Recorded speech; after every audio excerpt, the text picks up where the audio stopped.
Good evening, everyone. Welcome back. Welcome to our, a little bit different top 10 wines of 2020 tasting. Now, for those of you who don't know, normally when we pick our top 10 wines of the year, what we do is we bring in pizza, and me and Devin and some of our senior staff and some special guests. We'll all kind of sit around and choose and debate and argue about what our top 10 wines of the year are supposed to be. And speaking of special guests, I should probably, introduce Devin, the man who said he'd never do one of these because he was just too camera shy. But he's here tonight. Hello, Devin. Thank you for coming. Oh, no problem. Yeah, so do you actually remember what our first ever wine of the year was? It was in 2004. You probably didn't work here at the time. No, I wasn't here. It was Starved Dog Lane Sauvignon Blanc from Australia. I do remember that one. Yeah. I mean, that was definitely we had that before when I worked here before. Yeah. And it was a popular wine. It was. Yeah. And it was also before the New Zealand Sauv Blanc craze really blew up. So Yeah. it was kind of, it almost foretold that. I don't want to say that we were prescient geniuses, but we were prescient geniuses. Yeah, I think we were pretty yeah, we were on the ball. Yeah. But we're not going to be tasting a Sauv Blanc tonight. Actually, we're going to taste two whites, two rosé, and the rest of the lineup is red. We're going to start you folks off with the Leitz Eins Zwei dry Riesling. Now, as we go along, we're going to talk about all 10 wines that are in the top 10. But what we're doing tonight is Devin and I have selected 5 through 10, and we've selected the top 4 in no particular order. So what Devin and myself and all of you out there, we're all going to pick what we want for our final rankings of the top 4 wines. I don't know if I'll actually be, unless we have just an absolute runaway winner, I'll probably have to go back and tabulate these later to see what everyone's votes actually came in as. But we will be deciding, based on ranked voting tonight, what our top 10 wines of 2020 are going to be. So, let's all start with the Leitz Eins Zwei dry Riesling. Now, I'll introduce this one, I think. Sure. Maybe I'll take the CLINT and the Riesling, and you talk about the Prosa and the Kekfrancos. Sure, man. Yeah. We clearly did a lot of prep for this beforehand. Yeah. It'll be good. So, this is by Johannes Leitz, and this is a Rheingau Riesling. Fun story, I had someone actually come in the store a little bit before Christmas, and they were specifically looking for a Mosel Riesling. And I had this horrible realization that I'm such a giant Rheingau homer that I actually didn't have more than 2 Mosel Rieslings in the entire store. Basically everything in the whole store was from the Rheingau, which is crazy because the Rheingau is a tiny region. It's literally one hillside, this big rocky amphitheater that is really, really steep, so all the vines get really great light because none of the vines are actually shading each other. And then right at the foot of it, and it faces due south, so it gets perfect light. And then right at the foot is the Rhine River, which acts as both a heat sink, so that on cold nights it still reflects up some heat, but also during the day it acts as a big mirror, and the light coming down from the sun actually bounces off the river. It produces wines that are a lot more tropical, a lot richer, and to my palate at least, produce better dry Rieslings than the Moselle does. Now this is by Johannes Leitz, who, for us at least, I think is probably our most important Riesling maker. He makes wines like this down at the $22 mark, right up to the $70, $80 mark. Most of them dry, actually. Mm-hmm. Devin, what do you think about this wine in your glass right now? This wine, I mean, since we brought it in, it's been absolutely fantastic. I mean, really, definitely one of our best sellers. It's, I mean, how many years have we had this? 3? Well, we brought it in about 5 years ago, and it didn't sell, and we ended up clearancing it out. It sat and sat and sat. Was that Richmond? Yeah, this is a Richmond product. No, at the time. Yeah, it was at the time. Okay. Yeah. Okay. But yeah, you're right. About 5 years ago, we brought this in. It didn't sell, and we brought it back about 3 years ago, and since then, it's been an absolute rock star for us, along with the dry rosé as well. Yes, but 3 years ago, you also turned into the Riesling fiend. Yes, I did. 3 years ago, I turned into the absolute biggest Riesling nut on earth. Yeah. That may be slightly related. That's probably has something to do with it, but it was a good call. Well, we have the most important question of the night. Did Devin Smith get a haircut? Nope. Nope. No, I had a shower when I got home from work, and then I came back, and I put on a nice shirt. Oh, well, very nice. There we go. So, I also did not get a haircut, but no one asked.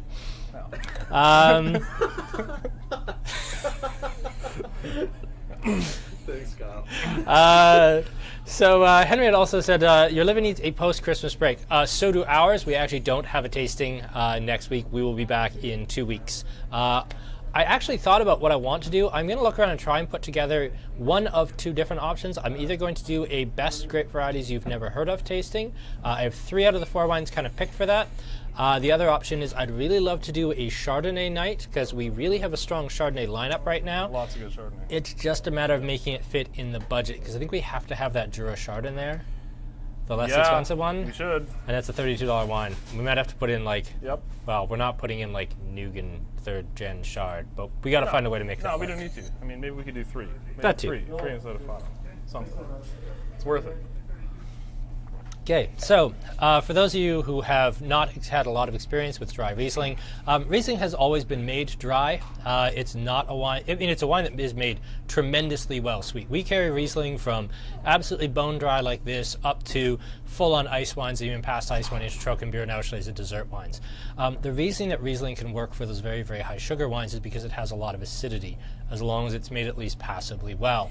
You can try and contrast that with, say, Gewürztraminer, which is a great variety that does very well with, moderately sweet to off-dry wines, but just it doesn't age, and it really can't do those candy sweet wines because it just doesn't have the acidity. It's an incredibly versatile grape in the sense that you can do dry wines, you can do sweet wines, you can do inexpensive tail wines, you can do super top-end dry wines, you can do super top-end sweet wines, you can make sparkling Riesling, they call it Sekt in Germany. Really, the only things I've never seen, thank goodness, I've never seen a fortified Riesling, and I think that's the day I quit the wine business, is the day I have to drink a fortified Riesling. So, what should we be looking for out of this? Green apple and pear is usually the big 2 with Riesling. Because of that kind of Rheingau tropical note, you're going to look for apricots, you're going to look for tropical fruit. You can even get something like mango or even like mandarin orange. What are you picking up on this? You usually have a better nose than I do.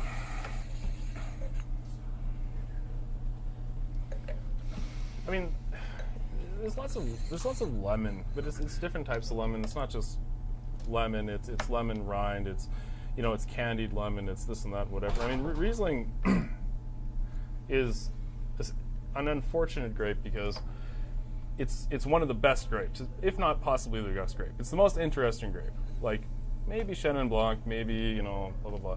Riesling's always good, and every time I have a different Riesling from a different producer from a different region, you get an entirely different perspective on the grape itself, right? I mean, I don't want to quote Metrovino. Go ahead. You can. We like Metrovino. They're good folks. Metrovino made some T-shirts a couple years ago. Yeah, go ahead. That said, if you don't like Riesling, you're a effing idiot. But they didn't say effing. They said the swear word. Which I'm not going to say yet. All right. That's fair. We're only on our first glass of wine. We're not there yet. We're only... Okay, so this is one of the wines that I specifically picked for tonight, the ones that I absolutely insisted had to be on the table. So I will answer Craig's question of what makes this brilliant. To me, it's the fact that dry Riesling like this comes from a few different places. You can get it out of Australia, from like Eden Valley or Adelaide Hills, even sometimes out of the Clare, but it's always expensive. Like... not Henschke, Gross at Polish Hill. Their Riesling is like $50. Dry Rieslings like this, even the Dragonstone, which is the step up from this from Leitz, is like $30+. Good Alsace Riesling can be exceptional, but it's always $28, $30. What makes this brilliant to me is the fact that this delivers, granted maybe not as super concentrated as some of those $30 to $90 Rieslings the world round, but this runs in that category of legitimately great Riesling at $21.95. Yeah. And it, I think, was a gateway drug to a lot of people to discovering dry Riesling. When I first started knocking down the door of, hey, Riesling can be dry in this city, wow, it was tough sledding for about the first year. Yeah. We got there in time, and I think this one, along with the dry Riesling from Seabrick, actually, which also I think has been in a top 10 for us before. I think it actually definitely has. Just about. I think it was a runner-up a few years ago. Yep. It was really one of the wines that kind of finally broke through, and not only was I putting it in everyone's hand and then never seeing those people come back to buy it again, we started getting people actually coming in looking for this wine specifically because they liked it so well. So all of the wines are going to have a little bit of a story about what changed with this wine. This wine could have been in our wine tasting the last 3 years, but Leitz only ships to Canada twice a year, And very, very often, this wine is usually sold out by Christmas, sold out by this time, because we try to time this that it comes in just when the hot weather hits, so that it can be a big summertime wine. I don't think we've ever had Leitz Eins Zwei Dry on the shelf with any stock left after Christmas to actually put in the top 10 before. So that's me making my case right there. We got topped up recently, though. I think it did. I think it might have. Yeah. Yeah, no, Riesling's tough. I mean, it's got bad stigma. It's got stigma of being a cheap wine, especially here in Alberta, because for a long time, the only Riesling you could get in, the 90s, was cheap, bad Riesling. And it very often wasn't even a Riesling, Right. but it was lumped in because it came in lumped those in and- green German-shaped bottles. Exactly. And it got lumped in with Liebfraumilch and Gustav Adolf Schmidt Winzertans and Zenzen Cabinet and those god-awful cat-shaped bottles. Yeah, I mean, German wine in general is really digging itself out of a hole that I don't think German wine industry as a whole dug itself, but certainly the way that German wine was marketed in Alberta through the 80s, earlys, and 90s, even into the 2000s. Yeah. It was never treated seriously. No, it wasn't. Sadly. But also good for us because now we can get top-end GG Riesling For well under $100. for $70. Yeah. And usually from Leitz, actually. I think 3 out of our 4 GG Rieslings now are all from Leitz. Yep. Okay, Kevin, excellent call on Blue Nun. Yes, Blue Nun is definitely part of the problem, not part of the solution. Yeah, that's part of what made Riesling a problematic category. Sweet, over the top, not good, right? Yeah. Yeah. Which this defies all of those. And yeah, exactly. And I think that's why it's here. Shall we pop the top on the pat now? Why don't you walk us through the Prosa? Okay. Now I get to shut up and drink. This is the best part about having guest stars. Don't explode. Oh, come on, please. We're fine. I was worried. Oh yeah, I took that camping with my family for Thanksgiving, and 3/4 of it poured all over the forest floor because it exploded upon opening. Well, So, don't drive it down a gravel road first. Yes. Different It temperatures was too. Banff. Right? It was very bougie. Yeah. I'll bet you. You, Aaron? Never. Not bragging about It's it. the hand. Hey, hand. Hey. Oh, God. The worst. Oh, I missed it. Do it again. There we go. All right. All right. Nailed it. Meinklang. This is, geez, I don't know, symbolic for me as a brand in the store, Meinklang in general. What? Sorry, there's a couple of really good comments. I will answer the question, Michelle, the serious question about what makes a GG Riesling. But Sean, she asked what's the difference between a $70 Riesling and a $22 Riesling, and Sean had said about $48. Which, okay, that's not Nice. that funny, but No, it's good. pretty I like it. Yeah. Meinklang is really special to me because about 4 years ago, when I started getting into the idea of natural, 5 years ago, when I started getting into the idea of natural wine, this was kind of one of the first brands that we started to experiment with. And it was a good first brand to experiment with because it's super clean, it's friendly, it's easy to get into, but it opens people up into a world of grape varieties that they've never heard of before. And kind of like, wine doesn't have to be ultra serious all the time. That's one of the big things that I maybe personally have an issue with the whole wine industry in general, is that every time somebody buys a bottle of wine, it has to be something that they're stewing on, they're thinking about way too hard, has to be serious, has to be highly rated by people, has to it be has this the and little that, stupid whatever, gold right? sticker that says 90 points it by has to someone be you've never 90 heard of points before. and this and that, whatever. And the question that, this wine in a lot of ways kind of symbolically challenges, why can't wine just be fun? Like, why can't it be fun? It has this huge stigma. It has, money and power and wealth and all this other stuff attached to wine in general. Why can't it be fun? Well, this wine is absolutely fun. It's not expensive, and it's farmed sustainably, which is something that I do appreciate as well too. It's made from Pinot Noir, Zweigelt, and Blaufränkisch. So the Zweigelt and Blaufränkisch being pretty staple Austrian grape varieties. Let's try it. I get so much cotton candy and just fun and strawberry it's and like cherry. cherries and strawberries. It makes you it's immediately smile. likable. Yeah, it just makes you smile. And just like I was talking about with Riesling kind of coming around and this being a bit of a gateway back to dry Riesling, this one and pet nat for people. Yep.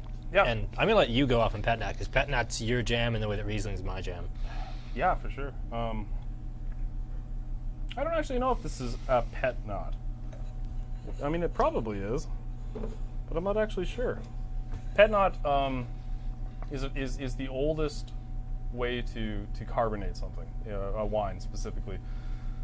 Champagne method takes a long time. There's multiple steps, and with a pet nat, essentially what you do is you bottle it before it's done fermenting, and that's it. So when it's in the bottle, it just continues to ferment. It creates natural carbonation. It's not going to be high carbonation. It's going to be a little bit of carbonation. When you pop it open, it's going to be a little fizzy. That's it, right? So with pet nat, you'll see sediment. You don't see it in here at all. Actually, it's completely clean. Because right? Meinklang's just so safe. Meinklang is very safe. We certainly have some wild and crazy wines we're going to get to in about 1 second here with the Clint. But this is just dead safe. It's a natural wine. It's dead safe. It's a natural wine, which is another thing that, I mean, we've been working with pretty heavily in the last 5 years because wine's changing. Wine's changing, and it's so much fun to explore, to actually have real vintage variation, real flavors, and know that the wine that you're drinking doesn't have junk in it. It doesn't have dyes. It doesn't have chemicals. It doesn't have stabilizers. It doesn't have vacuum distillation. It doesn't coloring. have It dyes. Like, this isn't dyed. Wine can be dyed. If you saw a list of ingredients on the back of a bottle of wine, you'd probably fall over. It's gross, but they don't have to show that. Nope. Right? But this isn't. This is just literally grape juice that's fermented, and it's delicious. Now, you were actually at Meinklang last year. I'm going to answer a couple of questions here, and then I'll ask you to tell me about your experience there. Yep. This could have gone first, hard to taste against the Riesling. This was actually the one that I kind of went either way. This is so friendly that I was afraid that this would taste really austere if it went after, but this is so serious that I was afraid that this would almost taste too sweet. I really did have a you're damned if you do, you're damned if you don't view on these two. I don't know if there's a perfect order. It was the one we kind of came down on in the end. And I'll actually let you handle Marissa's question. What's your top pet nat in the store?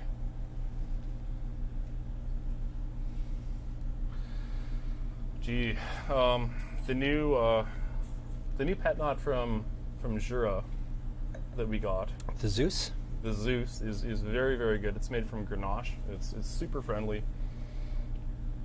It's not actually made from Grenache from the Jura. It's made from Grenache from their friends because they had to buy grapes because they weren't going to make enough money to profit that year.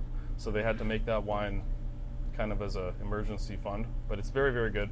And the BK wines, the BK pet nats right now, I think are pretty fantastic. I'd agree with that, absolutely. Yeah, both of them. There's a Pinot Noir and a Chardonnay, and they're killer for the money. And we can't always get it, but the minty, the sparkling Gargantugas. Oh yeah, we don't sell very many of them because we always forget about them because they're over in the Italian section, not with the sparkling wines. But those wines are just stunning. Yeah. So tell us about your trip to Meinklang. What did you learn when you were there? And tell us about the space in general.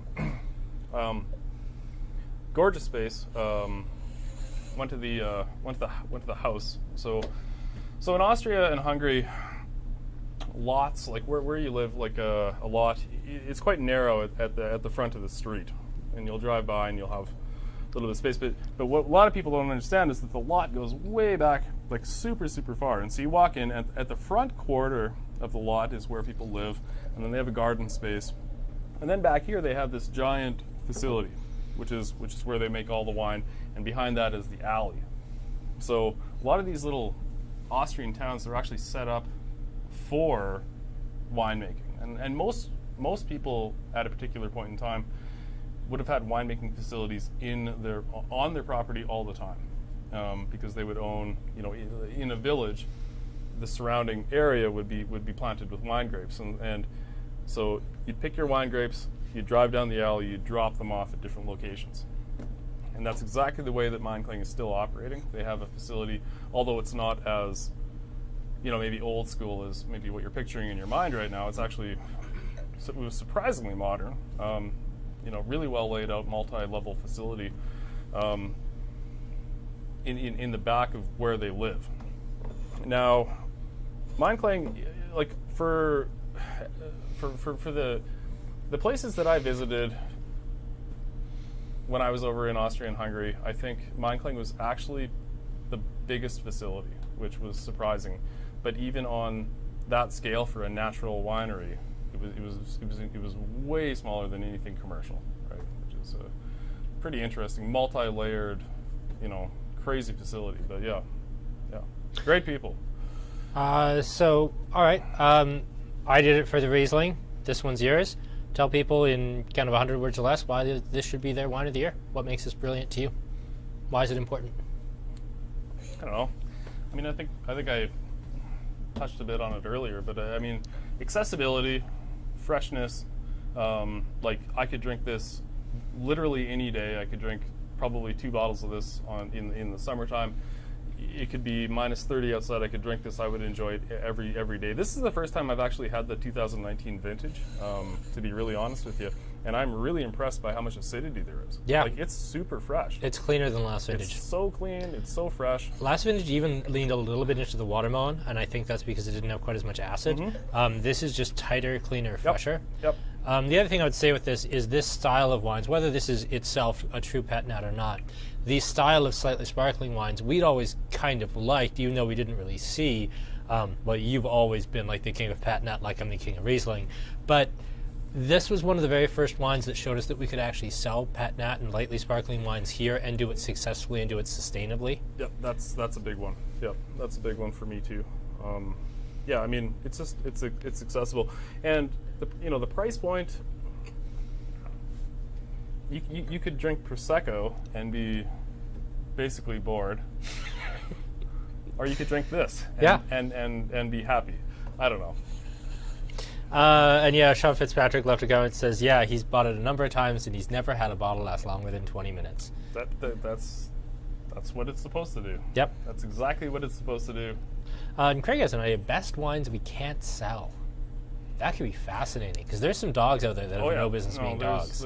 There's lots of amazing wine that does not sell. I think we could make that work. Yep, okay, let's do that. Yeah, let's do that. All right, Craig, Yep. You're on. Best wines we can't sell 2 weeks from tonight. I do want to just briefly touch on the other rosé that we did put on the list of top 10 wines. I'm taking a giant risk as my tablet. By the way, you might have noticed, our comments are working again. I brought a tablet from home, and the comments are actually working on this thing, which is brilliant. It was a real dead heat for which rosé was going to end up as our top rosé, and we kind of waffled back and forth between the Côte de Jacob and the Meinklang. Côte de Jacob came in 5th, not because of poor sales. I think it was probably year start to year end, probably our best selling wine in the store. We actually bought an entire pallet of about 56 cases of this, just kind of at the tail end of summer, just at literally the exact opposite of time when you want to buy a pallet of rosé, because it was such an absolutely massive hit for us, such a huge smash hit that we had to have it, and it was getting so hard to get. We'd sell it and sell it and sell it, and it would run out for like a month, and then we'd bring in 10, 15 cases, and it'd be gone in like a week, and we'd be out again, and we'd have to bring it back. So we said, nope, screw it, we're just buying a pallet, and it'll be fine till the next pallet gets here. Last summer. Yeah, last summer. We found this wine, and we were both like, oh, this is amazing, and it's not even very expensive. And then we built a little display at the front counter, and we're like, boy, I hope people like it. And it literally exploded. Yeah, just like, and not even like something we had to work at. Like, we had to work with this. We had to work to sell lightly sparkling wines. This just went nuts. Yep. No, people would come in, they would say, can I have a whole case of it? And it's like, of course you can. We have 4 cases. We thought that was going to be enough, but it obviously isn't. Yeah. So we bought a pallet. For those of you who bought the Andrew Hilton Christmas case, you may be seeing some old friends here. The Christmas case, for those of you who did buy one, and we do still have a few left that are still wrapped up because Corey spent so much time wrapping them, she literally doesn't have the heart to take them apart now. So if you wanted like 12, I think other than the Pinot Noir, the In Litro, and maybe the Riesling. I think maybe basically everything we're tasting tonight is in the Christmas case by and large. Of this is in the Christmas case. Because the Christmas case was already like literally our favorite. Yeah, pass us the list there, Mike. Thank you. Vegas and Doe's in there. So we have one. This is gonna make great viewing. 1, 2, 3. Actually, it's not as many as I thought. Yeah, it's only 4 out of them. But yeah, I mean, really, there were a lot of the wines that went into the Christmas case that were very much at our top of the 10 because we wanted it to be things we really loved. Jeremy's on his second case. Thank you, Jeremy. That was really nice of you. I want to loop back to the question about what GG Rieslings are before we get into the reds here. Also give everybody a chance to catch up and finish the glasses. GG means grosse Gewach, which basically means great growth, or if you wanted to translate it into basically being the same thing as first growth, or Grand Cru in France, you're not too far off. You have to be part of the VDP, which is basically the super high quality, almost closed membership association of high quality wine growers in Germany. A, you have to be a member. B, you have to be working with, I think it's in 90% of cases, 100% Riesling. It has to be bone dry, and it has to come from an amazing site. You can be part of this group, you can be working with Riesling, you can make the best wine in Germany that year. But if it doesn't come from somewhere that's known to consistently make great wine, you can't be GG. These are, without exception, the best, most prestigious, most interesting wines in Germany, and they have to be bone dry. But, Germany's just sweet stuff, right? Yeah. I love GG. It's super serious. We carry 3 or 4 now, and they're bananas wines. Just absolutely madness. Yeah, they're massive, and they'll live for, like, I had a Berg Schlossberg last summer, and it was insane. And I think my teeth hurt the next day because the acid in these wines is so incredibly high that it just strips like anything off your mouth. It's unbelievable. Yep, just like powerful. All right, let's jump into the reds. I will do the Clint if you want to do the Kekfrancos. So this is the Cuvée Clint Pinotage. This is a collaboration between 2 other absolutely spectacular South African winemakers, Craven and Testalonga, both of which we carry. This was a wine that we brought in, and we said, oh, well, what are we going to get, 5 cases? Well, we'll put some of it on the weekly wine tasting. And this was just after COVID hit. And the weekly wine tasting that week, we sold 5 cases of everything. We sold 60 wine tasting kits that week because this was the absolute boom time for our wine tastings. And this really cool Pinotage, the only chance I got to try it was on camera with all of you, and it was my first time trying it. And if you were there for that tasting, that I think week 3 South Africa event, it blew people's minds, including mine, with how good this was. And we still remembered it. Like, we finally got this again about Remembrance Day, and it was still in our minds. We were still thinking about this wine and how good it was. Devin? Yeah, I mean, it's. I was so happy about this wine. I remember buying one when we got it the first time, and I texted the importer and I said, "Hey, can we get more?" And he's like, "No, it's gone." And I said, "It can't be." Really can't be. It can't be gone. And he said, "Yeah, that's it. That's it." The reason why we have this back is because of COVID and because of international shipping. This wine was actually meant to go to Japan, and there was a massive shipping block, and it got rerouted and ended up here. So that's Thank why we goodness have for it that. again. Yep. And we now are sitting on about 10 cases of it because we bought a whole bunch when we decided And we we were going to got put it a in lot our of top 4. Yeah. Yep. So that's also good. Actually, they're almost out again. Oh. Well, let's just order the last of it. Sure. Yeah, we'll just do that. Anyway, everyday wine. Like, I've had a number of different customers come in, try this wine, come back, buy 2, 3, 4 A case. whatever, because for the price, for what you're getting, everyday wine is bloody genius. Yeah. And again, Delicious. it actually looks back on something that you were talking about before with wine doesn't have to be serious. There's a lot of complexity to find here if you want. But as Craig noted, like, he chilled this down. he had it cold, and it was great. It's great at room temperature as we're having it now. Actual room temperature, not super warm, because Aaron, our famous super genius, amazing producer, may have left the lighting rig at home. So that's the thing that we're dealing with. So yes, we are under the actual natural house lights tonight. So that's our lovely drop ceiling of awfulness. But yeah, so I want to talk a little bit about Pinotage and a little bit about why this had to be here. I mean, yes, it was a wine that we did on the wine tasting.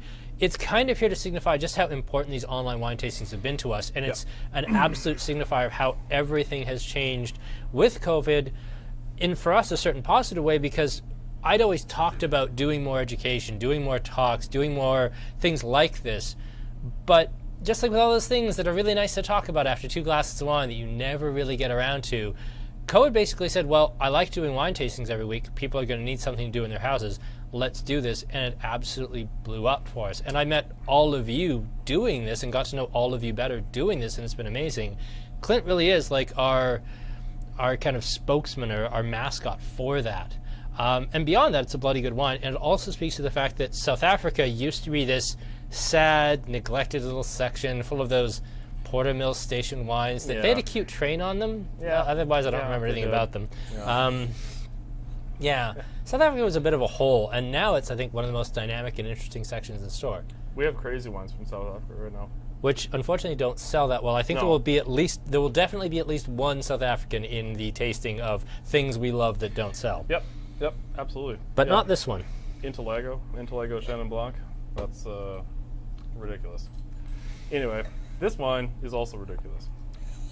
12.5%. It's perfect. It's got tons of acidity. It's got piles of complexity. There's so much to pull out of this wine. Pinotage is a hybrid grape between Pinot Noir and Cinsault. Yep. And it was made very popular in South Africa specifically. I don't think it's grown anywhere else in the world.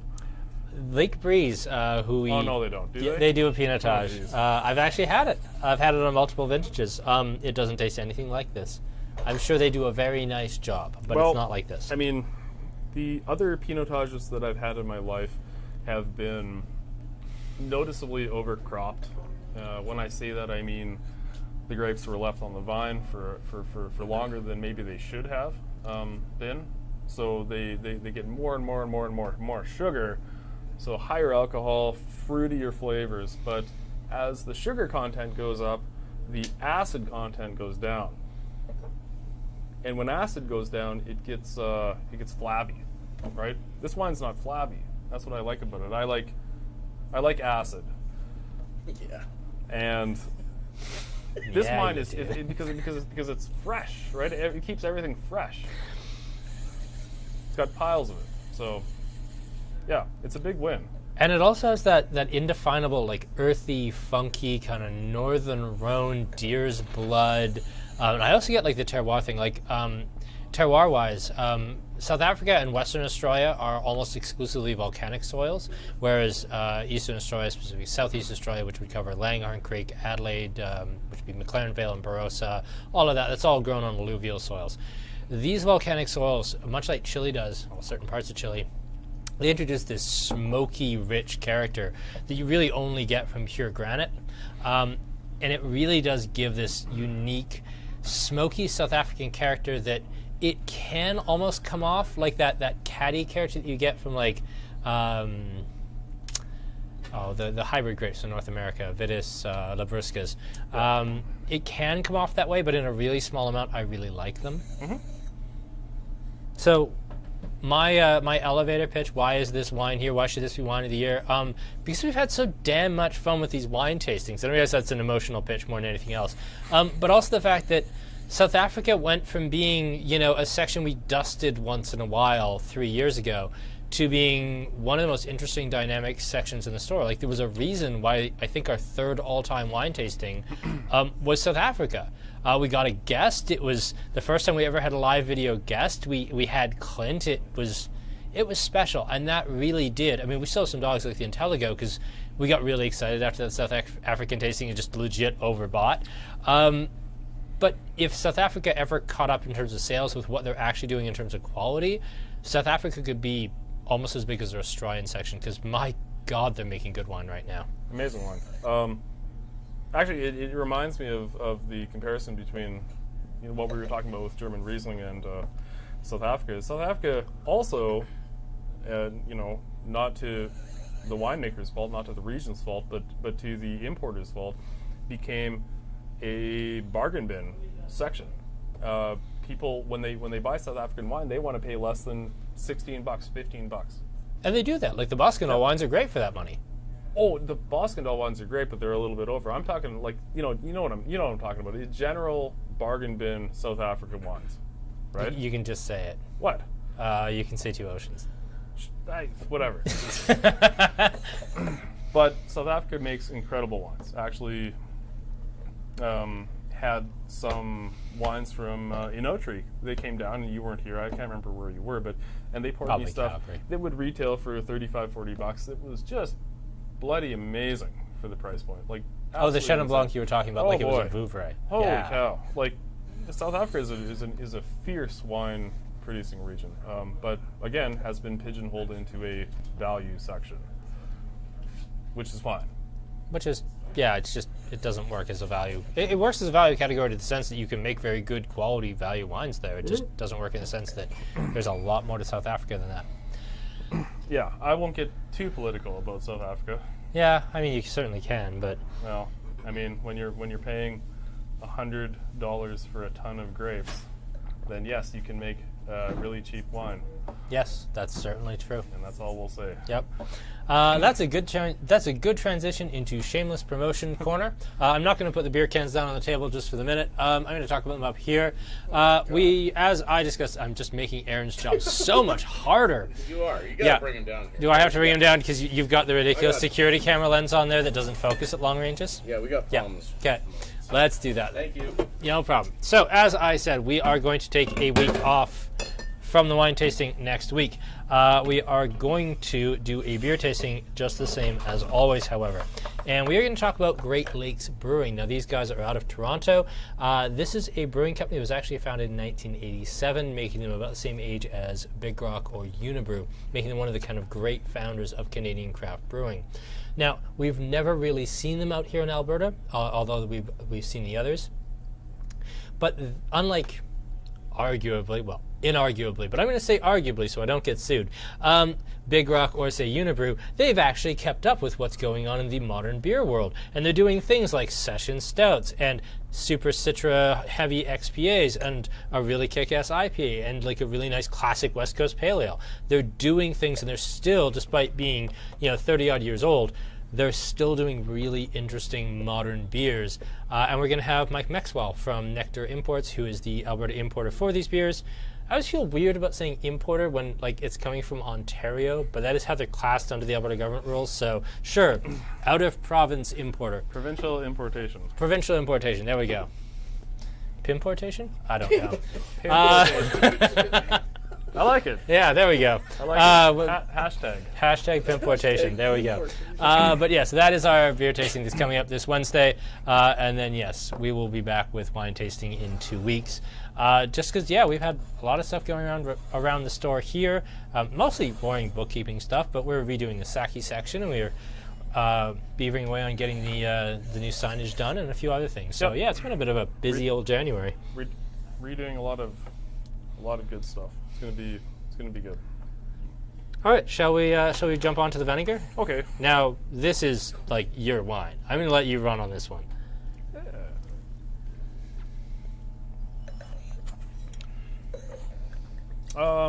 Yeah.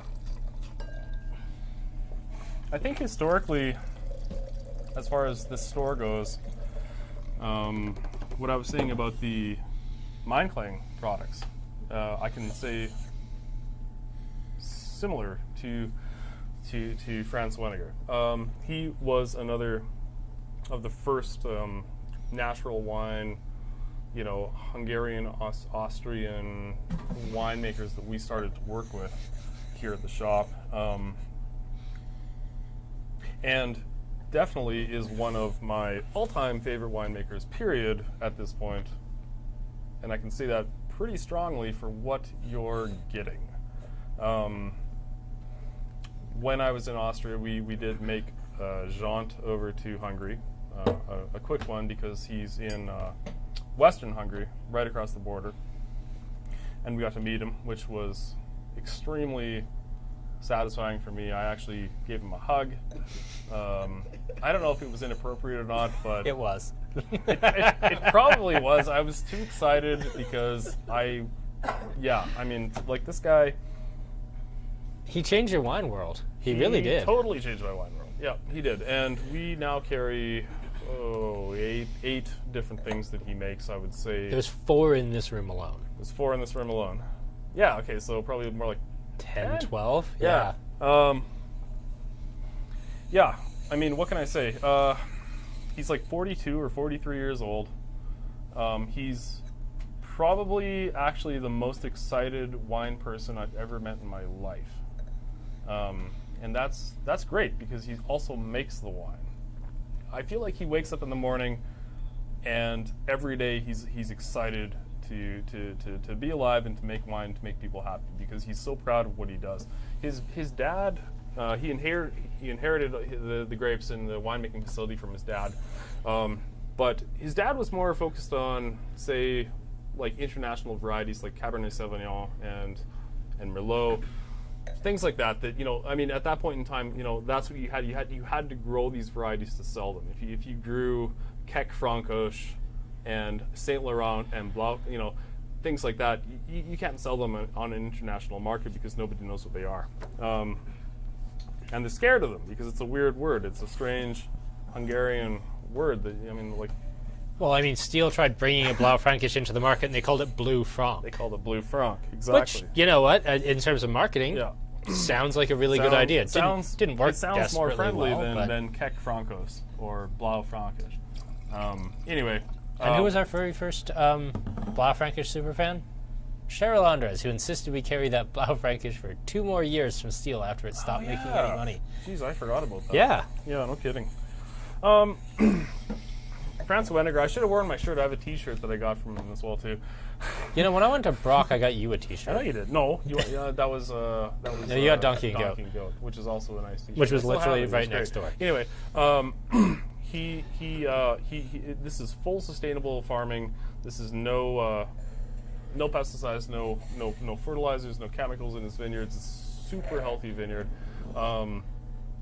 He doesn't use any machinery in his vineyard either. So this is all actually hand-harvested fruit that you're getting for $25. Yeah, I can't think of a wine in this store that I like personally for $25. I don't think there's a better option in the store for what you're getting, personally. I mean, I'd agree with that, but all the wines are about $25. That's going to make it a real simple vote for everyone. Well, no, that's my opinion. He's rigging the election. The fix is in. No. All right, fine. Here, I'll say this. Like, every single one of these wines is fantastic, depending on what you want. If you want to have a nice, fun time, this is great. Like amazing acid, great complexity. It's like they're all good for different reasons. But we know what Devin's voting for. So no. Also, thank you to Mike for showing us how to pour correctly. Once again, after the champagne tasting. And apologies for the video skipping. We don't know what's going on there. Blaufränkisch is similar to Syrah. It's got black fruit, blue fruit. It's got herbs. It's got an incredible ability to show terroir, like what it's been grown on. This has been grown on mica schist and gneiss soil, I think. I'm pretty sure. So it's rocky, kind of granity soil. You can taste it. If think about gravel dust and herbs, and if you took a bundle of herbs and you rubbed it in dirt, and you had blackberries and blueberries with it. I mean, it's freaking spectacular. And from any other region, you'd be paying more money. Now, you said gneiss and schist. Can we talk about the bad news about Weninger we got today, or is that something we can't talk about? Oh yeah, we can talk about that. Yeah, it's not like the worst bad news because he's actually more stoked about the next project that he's doing with that. But it's still the end of an era for wine that I think has come in the top 3 of our top 10 before. Franz Weininger's Nice and Silem is no more after the current vintage. We are going to buy the absolute last of it. That will be one of the things we're buying Monday is, we're going to do the completely insane thing where we try to order 100 6-packs so we get absolutely every last case. So we'll try to order 100 and get like 16 or whatever's left. But we're going to buy the province out of that on Monday. But yeah, Nice and Silem, which is kind of the baby brother to this wine that we love a lot, which is kind of like the if you want to think of it as Kekfrancos, but like more friendly in the way that the Meinklang's like very friendly and everyone would like it. This is, especially, I'd say everyone should agree, like compared to the Clint, this is a very serious wine. The Nice and Silem is kind of like this style, but maybe a little less serious. And we love it. But it's gone. It's not going to be made again. So we are going to be ordering everything that's left. Oh, he's decided to make a new wine, which I'm totally supportive of, because I know that whatever he decides to do is going to be good. We talked about stepping stones. Nice was my stepping stone into naturals and sort of getting used to that sort of stuff. Yeah, Okay, say it again louder on camera. Sorry, we mentioned stepping stones into natural wines. The Nice was like, that was my stepping stone. I couldn't wrap my head around them until I had that, and that opened it all up. Yeah, I wasn't actually serious. I was just messing with you. But thank you for doing it. Spun it around. Yeah. Thanks, Mike. Thanks, Mike. Poor Mike. We give him such a hard time. We really do. It's almost like bullying at this point, really. Like, well, we know what you're voting for. I like them all. I like them all for different reasons. Okay, well, you're going to have to rank them at a certain point. We have a couple of rankings coming in already. Craig has them as the Kekfrancos, the Clint, the Riesling, and then the Prosa. Looks like you're getting your bloody wish. The Kekfrancos for Michelle also finishes in first place. Then the Riesling, and then the Prosa, and then the Clint. So we are at least 2 votes in. We are definitely seeing a trend toward what might be wine of the year. Yeah, so... Yeah, I mean, and whatever. Like, I love all of these wines, and Kyle does too, so, no hurt feelings here. I mean, I strongly think that there's an appropriate time for any of these products. So everyone knows how we are going to be tabulating the votes. Your first place vote is going to be worth 4 points. Your third place vote is going to be, or your second place vote is going to be worth 3 points. Third place 2, fourth place 1, and then I will tab total points. I do notice right up until Deanne actually commented, so 4 comments in, we did not have a first place vote that wasn't for the Weninger. So that seems to be a little bit of a runaway so far early voting. Deanne actually had the Prosa first, which is awesome. Prosa's awesome. They're all awesome. So Deirdre at 4312, Laverne at 4231, almost knocked one over. Deanna 2134, which is awesome. I love the fact that somebody had like everyone's consensus one, number 4. I love the variation because there is not a bad one on the table. No. Devin and I argued for quite some time. Well, discussed. It was an argument about what 4-1 should actually be on the table. Actually, the biggest heatedest one was actually about Prosa versus Kotajikovic. The biggest heated argument, it wasn't an argument. The biggest problem that we actually had was that we've had so many good damn wines this year that it was actually difficult for me to even pick a top 10. Oh, me too. Like, we've had so many, and some wines in my mind we can't get right now that I would have put up. And that's just seems to be the way things are going for the last couple of years here, is that we're just spoiled. We are really, truly spoiled. We're literally spoiled for good wine. What a terrible, terrible problem to have, really. Yeah, what a terrible problem to have. We're getting enough votes in here that I'm not going to read them all off. And I apologize for that. I read the first few off, but it's just it would be really boring for everyone to watch me read them off. I think we'll do our own rankings. Aaron, you've had all 4 at this point? No. No, okay. You've been holding a camera. That's fair. Your super jury rig camera rig has... So Aaron, if anyone is not aware, Aaron's currently carrying around the camera because the camera rig did not turn out for him desperately well here. The camera rig had a bit of a bad day. So yes, he's carrying our camera, which is going broadly well for him. It's working. right, Mike, you've now had all 4. Yep. What's your ranking? Top 4. 3. Like Clint. I mean. Clint for 1. I've drank probably a case of that already in the last month since it's. Well, in the last week even. Yeah, the Clint's great. And then it's really tough. I mean, I'm not a rosé person, but that Prosa is incredible, and I have enjoyed that all year. New vintage is amazing. Kekfrancos is super stellar. Just to anger Devin, I'm gonna go 3, 2, 4. And then the Riesling? It's so good, but it's not my style. That's fair. But it is some of the best Riesling type stuff I've ever had. Because it's not sweet. That's the problem. It's a hard choice. Yeah. Well, if it's a hard choice, it means that we got a good top 4. Exactly. Yeah. Yep. And honestly, the top 3 that I said could go any way, and I'd be easily. I'd agree with it.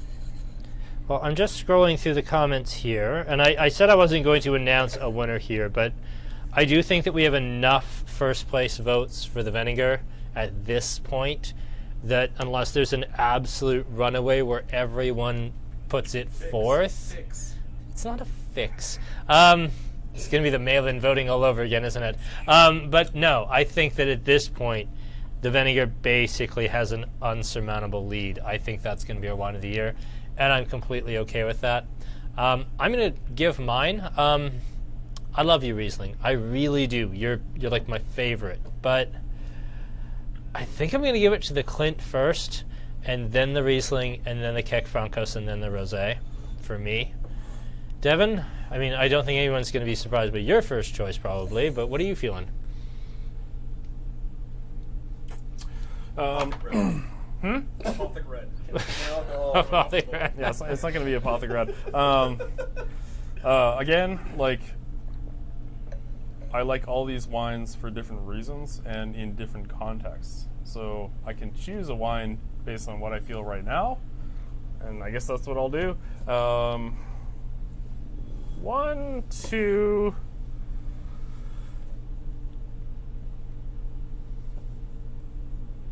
I think 3 and 4, but like I like them all. So it's a really tough lineup.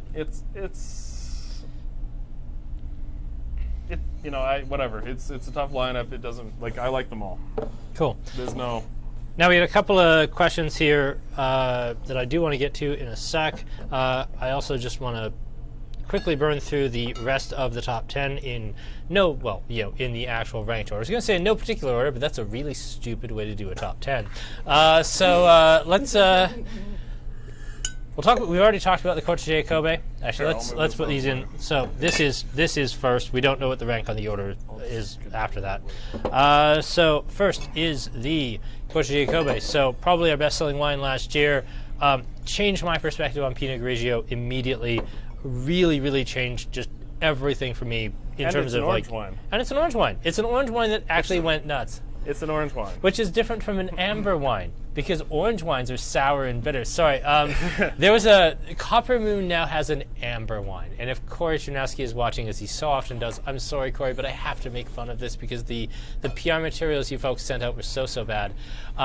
Basically, they sent out a PR email that said, this isn't an orange wine, it's an amber wine because orange wines are sour and bitter.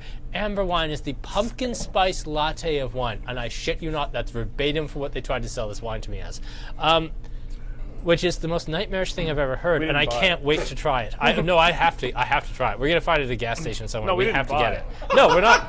No, we're gonna find it. We have to. So number 6, we have the Cuckoo Cab Franc by Brock Cellars. Now Brock Cellars made our wine of the year last year, which is the Brock Cellars Love Red. This is 100% Cab Franc, and this was a wine where it's a $40 red. If it's not the most expensive wine we've ever put in the top 10, it's certainly one of the 3 most expensive wines we've ever put in. Yeah.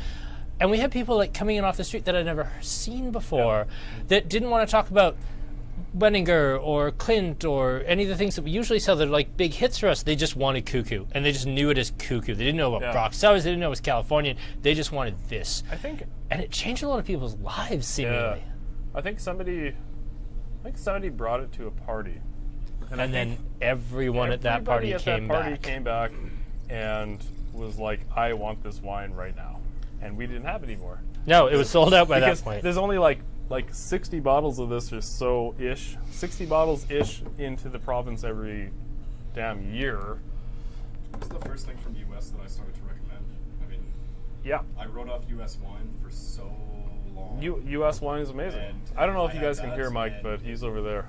Yeah, sorry, I had the Cuckoo first out of the Brock, and it, damn, no, it was so bloody good, and that got me into the rest of Brock, Sturm. Yeah, Sturm is the other just one. yeah. Sturm's incredible, but I mean, like I used to think that I didn't like U.S. wine as well, and then I started to realize that I actually don't like mainstream U.S. wine producers. I like U.S. wine because the terroir, the landscape in California is amazing wine growing. I just don't like the way that they make wine. Until you stumble Until across you Brock get or people who are Sturm making or- wine that is. And they all know each other. When I was there, Of not course this they do. past summer, the summer Yeah. before, it was just like, oh, you stop in these wineries and like you pull up in the farm here and they got chickens everywhere, and it's like, okay, well, I hope I'm in the right place because this does not look like there's no gift shop. You stroll up and it's like, oh yeah, have you been to like these other 3 places? Like, no, I need to be back in San Luis Obispo in like 2 hours. Like, oh no, you're gonna be late. Yeah, Christy hated me on that trip because I'd roll in like 9:30 at night after going to 3 wineries that weren't on the list, and then we go to dinner. Yeah, it was a terrible time. Well, for her, it was a great time for me. Got a lot of good time. I had a good time. Yeah. Number 7, Un Litro from Tuscany. Yeah. And I have something I want to talk about with this, but why don't you talk about the wine? Because I want to talk about Italy as a generalization here. Yeah. I mean, like, this is Elizabeth Fordori, right? I believe so. And she is just an absolute wonderful winemaker.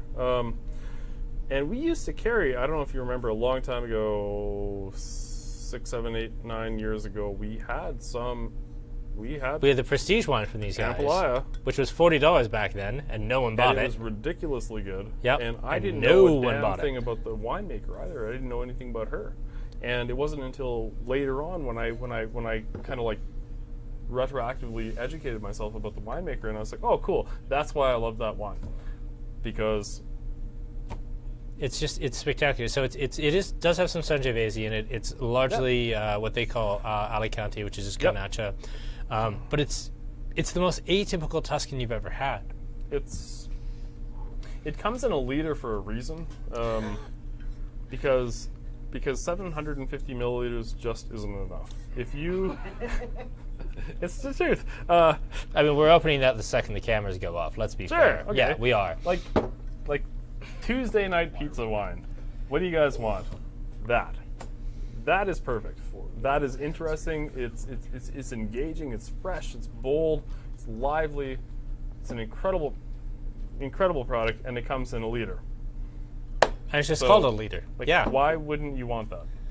And I will say more to this point. You and I had a conversation about 2.5 years ago where we talked about how the Italian section was basically there to be dusted and to look nice when people came in the store on Yeah. display, and that no one ever bought anything. I've touched on this a couple of times over the last 9 months, but I want to actually say, like, when I say it was just for display, you think I'm exaggerating. Yeah. I'm not. Italy was literally stagnant. We would stock every section on a weekly basis. We would look at Italy about monthly, and that was probably too often. Italy was dead. And these days, I mean, the worm has finally turned. Australia's in decline. Argentina's, in decline. Chile's been dead since the 90s. Spain, which had a real hot minute for us like 2-3 years ago, where Spain was like every third bottle out of the store, is kind of in decline a little bit. Italy's back. Part of that's us, and part of that's just, the way that the international scene just kind of changes. Wine is very fatty. It's Yeah. very changeable. And yeah, Italy's finally back, and this to me was the wine that really for us brought Italy back. Yep, that's a big one. A big one. Yep, absolutely. We carry other wine from her as well too, but this is the accessible price point. Yep. Gainza Chacolina, Holy the hell. weird, super salty Vino Verde from Spain that none of us knew how to sell. Or pronounce. Or pronounce. 'Cause I loved it the first time I had it. Kyle wasn't here, and this is from Artisan. yeah. And Dave came down, and poured me this wine, and I was like, yes, I want this. Yeah, and Like, it's too good. it's a brilliant wine. Like Steel and Vines carries this. Yep. We do really well with this. It's like Vinho Verde from Portugal, but better and saltier. It's a fascinating wine. It's insane. It tastes like fennel bulbs and like herbs, and it's just so good. It's so good. And on top of that, it's a super light, super lightly effervescent, just ultra delicate wine that, you know, when you start with, well, it's fennel bulbs and herbs, you think, oh, it's going to be really heavy. It's not. It's super light. It's super delicate. It's all of the body and weight of like Castle Garcia Vinho Verde at $11, except it tastes like everything. Exactly. It's brilliant. I would have loved to have had this higher in the ranking, but the issue is we can't get that much of it. Next up in the lineup would be the Vega Sindoa. The proof in the pudding that we can sell $12 wine and do very well at it. Yeah, this was a runaway hit for us the latter half of the year. I think if we carried this earlier in the year, we would have done better with it, and it would have finished higher in the rankings. We made a real concerted push, I'd say starting about summer of 2019, to really bring more wine under $20 into the store. Good wine. Good wine, yes. Good wine. That was the big point, was we don't want to just dilute the shelves with stuff. We want to bring in stuff that we actually like. It's hard to find. It's harder than you think. Yeah, it really is shocking, because let's be fair, the wine industry to a certain point chases its own tail. What's the number one selling wine under $20 in Alberta? Apothic Red and all its clones, and now those god-awful bourbon barrel-aged reds. Things like it. And so everybody makes wines like that. And so that's what ends up being populated in the under 15 and under 20 categories, stuff that, you know, follows that trend. I don't know why I air quotes that. It really does follow that trend. So wines like this that buck that trend, that make a really nice, interesting, complex wine that doesn't, you know, taste like it was made with ketchup and vodka, it actually is very trend breaking, because that's not what all of their, you know, marketing numbers would say should sell. So having something like this, I really, really like. The Vega Sindoa for me was an absolute home run, an absolutely spectacular wine, and we only found because of Steel and Vines, because they were looking for something to be like a by the glass-ish pour, and we really found this with Dave and Jenna. Like, this was something we worked with through them to find this. We would not have found this without them. No, full props to them. No, that makes sense. They definitely had an aid in popularizing the wine. Yeah, absolutely. And then finally, the number 10 slot, which is kind of the wine that, man, we had some competition for this. Like, I want to talk about some of the other stuff that was there. Like, this is actually the original piece bearer we talked about this. Like, Le Naturel from Spain, Nice and Zilium, which I'm glad it's not in the list because now it's discontinued. The Vera Red from Sicily, from Piedmont, SB68 from Sicily, the Torre Imperial from Tuscany. You might be seeing a real strong Italian theme here, in the sense that all of the wines just named except for the Le Naturel were, you know, Italian. That's just because Italy's back. And then finally the Gaudu Exception Malbec. Really, like, the 10 spot was really competitive because there was so many that had to be there. The Gainsa had to be there. The Vega Sindoa had to be there. This just, it was the best Pinot Noir I think we had this year that wasn't $50. It was just a spectacular Pinot. This wine is crazy. You open it up, sure, it's great. Great right out of the bottle. That's great. More importantly, if you let this rest for like a couple of hours, because it's very broad-shouldered right out of the bottle, it gives you a lot. But it's a stone wall. It's more complex than it seems. You have to decant this for an hour, maybe 2 hours. I don't know. Play with it yourself at your house. But it's a big winner. All right. What's so funny? Nothing. Nothing at all. It's funny. We're not giggling like children at all. And yeah, I mean, Henry, it's honestly the biggest struggle for us is not to bring in cool wine. We get offered cool wine, maybe not every day, but at least every week. Getting offered cool wine that's under $20 retail, or even at $20 retail, is sometimes really bloody difficult. Super hard. Because there's nothing out of the U.S. anymore. No. There's nothing really out of Australia anymore. No. Canada's a lost cause. We're basically looking at like Parts Spain, of Europe no one cares about. Spain and Italy, Portugal. and Portugal, and Very occasionally France. sometimes France. Once in a while Central Europe. Yeah. Actually, that fabulous Ant Pinot Blanc that we don't really ever talk about is actually very good Pinot Blanc for like no money. Yeah. It's actually kind of like a sad brand. Yeah. In a way because The label is so unbelievably awful. It's this little ant carrying something bigger. Yeah, but than it's a him, and bad it's cartoon cute. ant. It doesn't Very look very cute. good. It's cute. I don't know, man. It's cheap. It's good though. It is good. It's way. I would drink that over anything else for that price point. Oh yeah. Period. Yeah, absolutely. In terms of white Yeah. wine for like $12-ish, yeah, that fabulous ant is absolutely spectacular. Also, South Africa for under 20 reds. Even just the Boskendal stuff. But also Talbot and a couple others. Boskendal's fantastic. Yeah. No, we talked about that earlier, but no, like it's a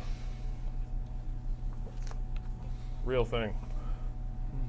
All right, so the list will be posted in the store. It'll be posted up at the counter. It will also be shelf talkers on all the wines once I've finished tabulating all the votes. So look for that about Tuesday-ish, Wednesday-ish. I'll do all of that because I have to laminate them. I'm too lazy to laminate things normally because it's annoying and it takes a minute.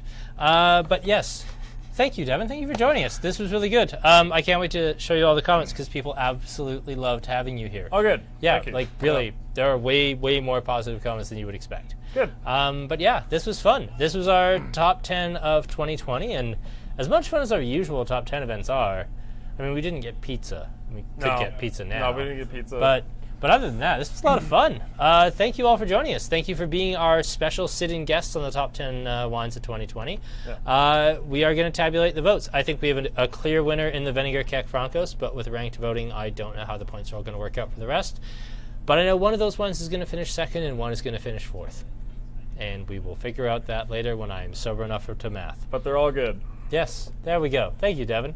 Yeah, thank you all very much. We'll see you in a couple weeks, or maybe next week for the beer tasting. For the meantime, I'm Kyle with Andrew Hilton. This has been a ton of fun. Thank you all for joining us.